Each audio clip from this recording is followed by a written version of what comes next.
오늘 요한복음 14장 6절의 말씀을 가지고 우리 사랑이라는 제목으로 우리 같이 은혜를 나눕니다. 우리 모두는 다 잘 살기를 원합니다. 불행해지기를 원하는 사람은 세상에 아무도 없습니다. 그래서 돈도 벌고 높은 위치에도 올라가려고 하고 건강하게 살아보려고 하고 부단히들 노력을 합니다.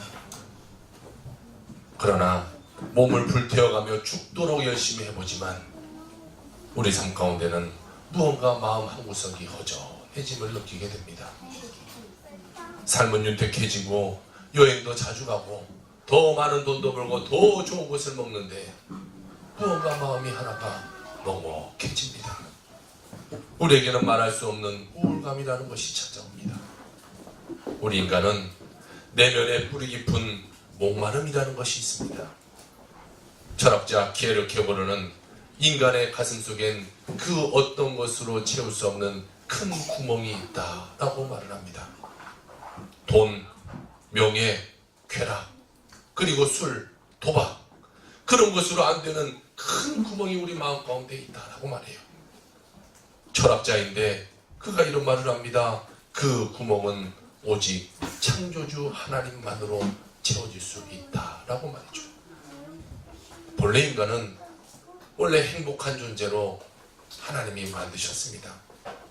모든 만물을 만드시고 마지막에 그 보시기에 좋았다라 말씀하시면서 우리 인간을 창조하셨어요. 그런데 우리가 그 에덴 동산에서 살면서 하나님께 범죄합니다. 선악과라는 것을 따먹으면서 우리가 하나님께 범죄하게 돼요.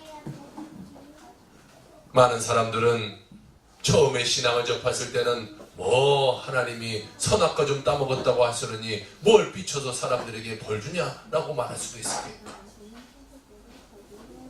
아니 그 선악과를 아니면 저 구석에다 놓지 왜 동산 중앙에 놔서 우리에게 보이게 해서 우리가 시험 들게 만드냐 말하기도 해요. 나는 억울합니다. 나는 그건 먹어보지도 못했는데 왜 내가 죄가 있습니까? 라고 물어보시는 분도 있어요. 그래도 그런 분들은 좀 나아요. 좀 어떤 분들은요 조금 떨어지신 분은 그거 얼마입니까? 나 좀 사 먹어봅시다. 맛있습니까? 목사님 그렇게 물어봐요. 선악과는 그런 것이 아니에요. 한마디로 선악과를 따먹었다라는 것은 하나님을 하나님으로 인정하지 못했다라는 것이 우리가 하나님처럼 되고자 했어요. 악한 것이 인간에게 찾아왔어요. 야 하나님이 저거 먹지 말라고 하네? 먹어봐. 저거 먹으면 너희가 하나님처럼 될 거야. 그런데 하나님이 너희가 하나님처럼 되지 못하게 하려고 못 먹게 하는 거야 이 바보야. 먹어봐. 그래서 우리 인간은 그 선악과를 따먹게 되므로 우리에게 엄청난 죄악이 찾아오게 됩니다.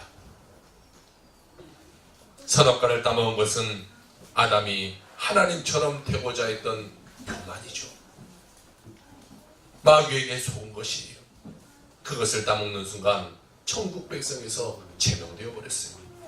죽음이 찾아오고 저주가 찾아오고 질병이 찾아오고 고통이 찾아오는 우리 인생으로 전락해버리고 말았어요. 그리고 에덴 동산에서 쫓겨나게 됩니다. 우리가 이 세상을 살면서 그것을 벗어나 보려고 아둥바둥하면서 삶을 삽니다. 그런데 삶을 살아가면 살아갈수록 갈등과 갈증만 우리 삶 가운데 나타나게 되는 것이죠. 그래서 사람들은 그런 인생을 보고 고해와 같다라고 이야기합니다. 우리는 길을 잊어버렸어요. 어디로 가야 되는지 그 길을 잊어버렸기 때문에 우리는 날마다 삶을 살고 부단히 노력은 하지만 그 잊어버린 길 가운데 뱅뱅뱅뱅 돌뿐 길을 찾아 나가지 못하게 되는 거예요. 물고기는 물속에 살아야 행복합니다. 나무는 땅에 심겨져 있어야 행복합니다. 그러면 사람은 어디에 있어야 행복할까요? 사람은 하나님 안에 거해야 행복한 인생이 되는 것이. 왜냐하면 우리는 하나님으로부터 왔기 때문에 그래요. 하나님 안에 있는 것이 얼마나 행복한가를 알려주는 한 이야기가 있습니다. MB 앤더슨 암센터에서 일하는 김의신 박사님이라는 분이 계십니다. MD 앤더슨 암센터는 미국에서 암병원으로 제1위의 병원이에요. 2000년도 폐암에 걸린 삼성 이건희 회장이 이 병원에 가서 치료받았던 것을 우리가 보면서 이 병원에 대해서 다들 잘 알게 됩니다. 국내에서도 이 병원에 가기 위해서 많은 사람들이 있지만 너무나 병원이 비싸서 이 대기업의 사람이 아니고서는 갈 수 없을 정도로 유명한 병원이에요. 그런데 이 김유신 교수는 그곳에서 종신교수로 일하고 계시는데 이분이 조선일보에 대해 암에 대한 인터뷰를 한 것이 있었습니다. 그는 이런 말을 해요. 암에 걸렸다고 다 죽는 것이 아니다. 또 원인을 발견해서 아무리 치료를 잘한다고 할지라도 다 사는 것도 아니다. 예를 들어 폐암, 그 발병 유전자의 원인이 100가지가 넘는데 그것에서 어느 한 가지를 찾았다고 한들 그것에서 우리는 장담하지 못하고 어떤 신약이 나온다고 할지라도 사람마다 듣는 방법이 다 다르기 때문에 그것이 그 사람에게 맞지 않을 수도 있다고 말해요. 그는 연구에 의하면 암에 잘 걸리는 사람의 특징이 있다고 합니다.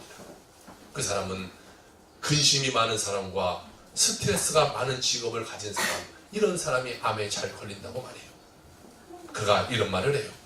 우리 몸에서 암세포를 잡아먹는 대표적인 면역세포가 자연세례세포 NK라고 말하는 이 내추럴 킬러 셀이라고 말하는 이 NK세포가 있다고 합니다.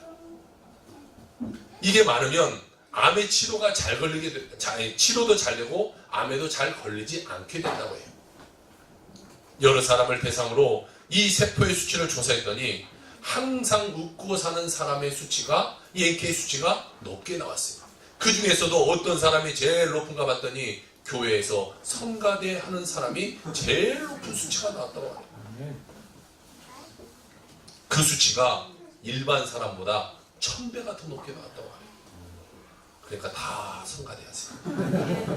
오늘 이 찬양단들이 와서 찬양했는데 아마 이분들은 암 안 걸릴 것 같아요. 우리가 하나님을 찬양할 때 이 암에 걸리지 않는 수치가 이렇게 높다고 말해요. 이분이 뭐 종교 TV에 나와서 얘기한 것이 아니에요. 종교 신문에 나와서 말한 것이 아니에요. 일반 신문에 인터뷰하고 또 MBC에서 인터뷰한 것을 봤는데 그 MBC에 나와서 하나님을 얘기해요. 하나님을 우리가 하나님 안에서 살아야지 우리가 암도 안 걸리지 하나님 밖에 살면 안 된다. 하나님을 찬양해야 된다. 뭐 성가대 얘기, 교회 얘기 MBC에 나와서 그런 얘기를 해요. 제가 생각할 때 PD가 많이 당황했을 것 같아요. 이걸 잘라야 되냐 나가야 되냐. 그런데 그는 거기 MBC에 나와서 아주 정확하게 말하는 거예요. 아, 이분이 별 볼 일 없는 사람이 말했다면 아유 뭐 그런 사람이 말한 게 뭐 별 볼 일 있겠어. 만약 제가 말했다면 아이 목사가 뭘 알아 그런 소리를 해 하겠지만 저분은요 전 세계에서 가장 이 암으로 제일 치료를 잘하는 그 병원의 종신교수예요. 그는 암치료 선진화를 이끈 대부로서 통하고 있고 지금도 국세학 술지에 논문이 350편이나 발표되어 있고 저서가 15권을 출판한 김우신 박사님이라는 분이에요. 이야기를 들으니까요. 아, 내가 예수 믿기를 잘했다라는 생각이 들어요. 아, 일단 예수 믿었기 때문에 그리고 늘 찬양하기 때문에 아, 암 걸리는 확률도 많이 떨어질 수 있겠다라는 생각이 들어요. 여러분 어깨에 예수 믿음으로 어깨에 힘 갖고 살기 바랍니다. 난 예수 믿는 사람이에요. 아니 암의 제 대가가 그렇게 말하잖아요. 사람은 강한 것 같지만요 이 자연재해 같은 것에 참 무기력한 것 같아요. 제가 예전 필리핀에 있을 때 하루는 잠을 자고 있었는데 갑자기 뭔가 이 잠을 자는데 분위기가 이상해. 그래서 눈을 떴더니 천정이 막 한 1m, 2m가 막 갑자기 막 천정이 왔다 갔다 하는 거예요. 이게 무슨 일인가 정신을 차려보니까 지진이 왔는데 지진이 강도가 7.6의 지진이 왔어요. 여러분 7.6 지진을 만나보셨어요? 안 만나보셨으면 말을 하지 마세요. 아유 천정이 정신없이 흔들리는데요. 제가 무슨 생각이냐면 아 이러다 죽겠구나. 아 이러다 사람 죽을 수 있겠구나. 제가 처음 경험해 본 거잖아요. 이 막 온 집이 막 이렇게 흔들리는데요. 아 이거 무너지겠구나. 이런 생각이 들었어요. 온 학교 학생들이 막 다 새벽 2시간에 다 뛰쳐나오고 교수동에 교수들이 막 다 밖으로 뛰쳐나오고 이게 무너질까 어떻게 될까 우리가 어떻게 될까 막 사람들이 걱정하면서 기도하고 있었어요. 우리는 이런 자연의 재해 가운데 참으로 나약한 존재죠. 2011년 3월 11일 일본 쓰나미를 우리가 기억할 것이에요. 사망자만 14,000명의 사람이에요. 그보다 더 무서운 것이 2010년 칠레의 지진이었죠. 400km의 해안을 따라서 아파트 3층 높이로 이 순간에 밀려오는 쓰나미를 우리가 어떻게 막습니까? 무려 1000km의 속도로 그것이 밀려 들어와요. 2004년 인도네시아는 지진으로 54만 명이라는 사람이 죽거나 다치기도 했어요. 또 올 초 미국에서는 갑자기 허리케인이 들이닥쳐서 온통 이 조용한 마을이 쑥대밭이 되기도 해요. 아, 저 목사가 왜 아침부터 이렇게 불안한 소리를 하느냐? 우리 두렵게 하려고 하냐? 그것이 아니에요. 우리가 이 죽음이라는 문제를 한번 생각해 보자는 것입니다. 우리는 언제든지 죽을 수 있는 존재예요. 아니, 오늘 우리가 잘 살고 있지만 오늘 우리가 오후에 하나님 우리를 부르실지 어떻게 알아요? 장담 못해요. 나이가 먹었다고 먼저 가는 것도 아니고 어리다고 늦게 가는 것도 아니더라고요. 우리는 영원한 세계에 대해서 완전히 부인했던 유명한 교수 한 분을 봅니다. 그는 하버드 대학교에서 15년 동안 신경외과 신경수술을 한 의사 에벤 알렉산더 박사인데, 그는요, 내세라는 것을 믿지 않았어요. 내세는 없다. 천국이 어디냐, 지옥이 어디냐. 2008년 11월 머리가 너무 아파서 병원을 갑니다. 그랬더니 되뇌피질에 박테리아가 들어가서 머리 기능이 완전히 마비되어 버렸다고요. 그래서 그가 7일 동안 완전히 혼수 상태에 빠져버려요. 그 장면을 동료 의사들이 분초를 다투면서 그를 바라봅니다. 이 사람은 더 이상 회상 가망성이 없습니다. 가족들은 이제 장례를 준비하는 것이 좋겠습니다 라고 말했어요. 깨어나도 이 사람은 뇌 손상이 너무나 심했기 때문에 평생 불구자로 살아갈 수밖에 없습니다. 의학적으로는 불가능합니다. 땅에서는 이러고 있을 때 천국에서 그는 이 천국에 올라가 천국을 경험하게 됩니다. 나비를 타고 어떤 젊은 여성과 천국으로 올라가서 천국을 바라봐요. 나중에 알고 보니 자기보다 이 먼저 죽었던, 어릴 때 죽었던 자기의 여동생과 함께 올라갔다고 해요. 깨어나서 이 바로 천국 증명이라는 책을 그가 쓰게 됩니다. 지금까지 천국을 본 사람과는 달라요. 왜? 이는 의사예요. 그리고 예수를 안 믿는 사람이에요. 내세라는 것은 없다고 생각했던 사람이에요. 하버드 대학교 나왔어요. 하나님도 부인했어요. 그런데 그가 말하기를 교회의 분위기가 천국의 분위기와 같다라는 말을 해요. 우리가 천국은 반드시 있다라는 그 책을 써서 우리에게 많은 간증을 더해주게 되죠. 그런 과학적으로 천국을 증명하겠다며 100쪽의 논문을 씁니다. 너무 확실한 증언이어서 MBC 뉴스위크 기자가 그것을 기사화해서 신문에 내기도 합니다.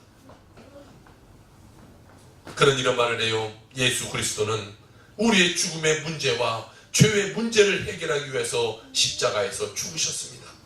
그분이 죽은 것으로 끝난 것이 아니라 다시 살아나셨습니다. 그리고 지금까지 살아계십니다 라고 그가 전하고 있어요. 예수를 믿지 않는 자가 하나님을 경험하고 천국을 경험해서 완전히 다른 삶으로 변하게 됩니다. 이 시간 예수 그리스도를 영접하지 않은 분이 있다면 예수님은 여러분의 인생과 삶을 책임져 주실 분으로 믿고 주님을 영접하는 시간 되기를 주여로 부탁을 드립니다. 예수님은 변함없으신 분이에요. 어제나 오늘이나 변함없으신 분이에요. 오늘가 샌드아트로 그 예수님에 대해서 우리가 같이 봤지만 우리를 대신해서 이 땅 가운데 우리의 몸을 입고 내려오셔서 우리를 대신해서 십자가에 돌아가신 주님이 되신 것입니다. 여러분, 예수님을 믿으면 여러분의 삶 가운데 기적이 일어나게 됩니다. 새싹이 돌아나듯이 내 삶에 희망이 생기고 내 삶에 활력이 넘치게 되게 되어 있습니다. 이 월터 윌슨이라는 분이 계시는데, 이분은 훌륭한 기독교 의사이자 군생활을 하다가 놀라운 체험을 하는 분이 되는데, 군부대에서 이따금 이 위문품이 옵니다. 근데 어느 날 한 기업에서 이 군대에다 위문품을 보내줬어요. 선물을 보니까 포켓용 거울이 이렇게 되면 포켓을 볼 수 있는 거울을 밑에는 이 호주머니에 넣을 수 있는 거울이 자그마한 거울이에요. 그런데 뒷면에 보니까 요한복음 3장 16절의 말씀이 쓰여 있어요. 하나님이 세상을 이처럼 사랑하사 독생자를 주셨으니 이는 그를 믿는 자마다 멸망치 않고 영생을 얻게 됩니다. 그리고 부연 설명으로 이렇게 적혀져 있습니다. 하나님이 누구를 그토록 사랑하는지 알고 싶으면 뒷면을 보세요. 그리고 뒷면을 봤더니 자기 얼굴이 보이는 거예요. 그는 그 자기 얼굴을 보면서 눈물을 펑펑 쏟습니다. 아, 그래, 하나님이 나를 사랑하시는구나. 하나님이 나를 사랑하시는구나. 그는 하나님의 사랑에 황홀한 감동을 느낍니다. 나 같은 죄인까지도 하나님이 사랑하시는구나. 세상 가운데 벌어진 삶으로, 내 원하는 삶으로 살았던 내 삶 가운데 하나님이 나를 사랑하고 계시는구나. 사랑하는 성도 여러분, 주님은 오늘도 여러분을 두 팔 벌려 환영하고 계십니다. 주님께 나가는 자는 죄의 굴레를 벗어나서 십자가의 은혜를 받는 천국 백성이 되게 되는 것입니다. 여러분의 인생 가운데 오늘 예수님을 모셔야 되길 바랍니다. 그리고 예수님을 모시고 사는 인생이었지만 조금 해해졌거나 조금 내가 정말 신앙생활에 멀어진 사람이 있다면 다시금 예수님을 깊이 묵상하길 바랍니다. 여러분의 삶이 주님과 동행할 때 여러분의 삶 가운데 놀라운 은혜가 일어날 것이고 하나님이 주시는 축복 가운데 인생이 사라져가게 될 것입니다. 오늘부터 주님과 동행함에 진정한 행복이 일어난 여러분의 삶이 되기를 주의 이름으로 축원합니다.